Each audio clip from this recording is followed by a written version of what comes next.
Not long ago, something happened that no son should ever have to face. A group of men posing as HOA enforcers attempted to intimidate my 93-year-old mother. When I intervened, they made an attempt to seize her ranch. All because I told them they'd picked the wrong family to mess with. But in the end, it wasn't our family that was harmed, it was their crew. Let me start from the beginning. Before we dive in, drop a comment and let me know where you're watching from. I've been in dangerous situations in 5 different countries, but nothing stirs up my blood pressure more than someone threatening my family. My mother, Evelyn Hart, has lived on our Texas ranch for over 60 years. The land is paid off, the taxes are up to date, and there's no legitimate HOA anywhere near us.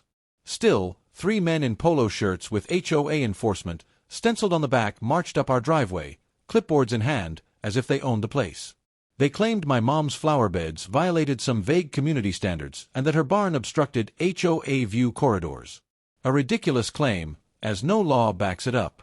In fact, according to Texas property law, an HOA can't have any jurisdiction without a signed agreement, and there wasn't one. Trespassing on private land is a criminal offense in the state. When I told them to leave, one of them, a stocky guy wearing wraparound sunglasses, smirked and said, "We can do this the easy way or the hard way." That's when my instincts shifted from calm to protective. My years as a Navy SEAL had taught me how to defuse situations, but they also taught me how to neutralize a threat when necessary. I stepped forward, my voice firm but controlled. "The hard way. You're already in it." They made the mistake of moving toward my mom, and that's when I took action. The first guy tried to push past me, aiming to get to my mother. A huge mistake. I grabbed his wrist, twisted it, and used his momentum to slam him face first into the gravel.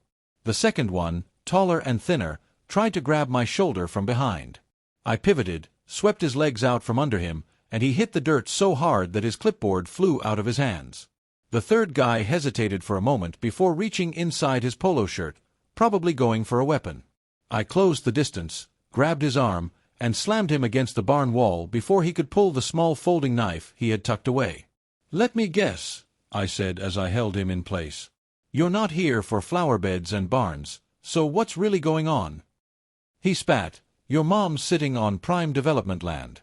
My boss wants it, and he doesn't take no for an answer." That was all I needed to hear.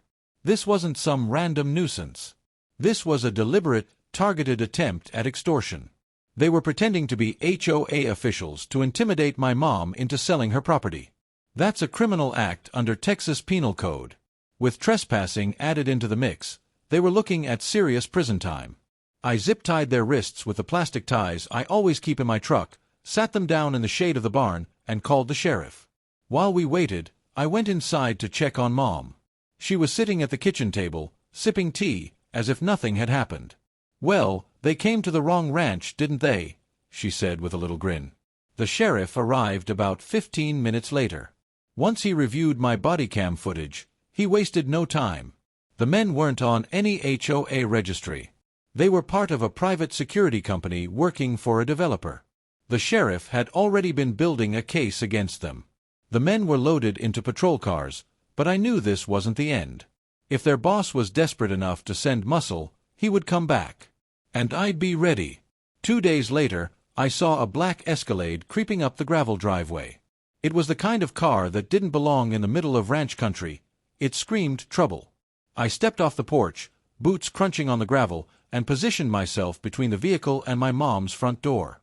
The driver's side door opened, and a man in a sharp navy suit stepped out, gold cufflinks gleaming in the sunlight. He was flanked by 2 more security men, both bigger than the first crew and clearly experienced in intimidation.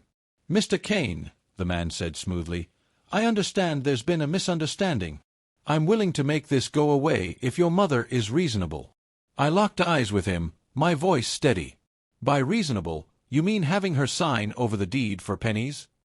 He smiled without warmth. "We both know this land is wasted on cattle and barns. My investors want to develop it. You can take my offer now, or we can do this the hard way." He made the mistake of thinking I'd hesitate. The first guy stepped forward, but I closed the gap quickly, pushing him hard enough into the Escalade that it rattled. The second one moved in, and I spun him, dropping him to the dirt in one swift move. The boss, now clearly rattled, took a half-step back. "You think you can stop progress?" he barked. I pulled out my phone and tapped the sheriff's number. "I already have. You sent men to threaten my mom. I've got it all on video. Add attempted coercion, criminal trespass, and conspiracy to the charges." The sheriff's cruiser appeared just as the boss tried to scramble for his car. He didn't make it very far before the cuffs clicked and the Escalade was towed off our property. Mom stepped onto the porch, tea in hand, steam rising in the morning sun. "Well," she said, "I guess we're not selling." I smiled at her, relieved. "No, Mom. We're not selling. But we're making sure no one ever tries this again. And if they do, I'll be ready." And that was the end of it.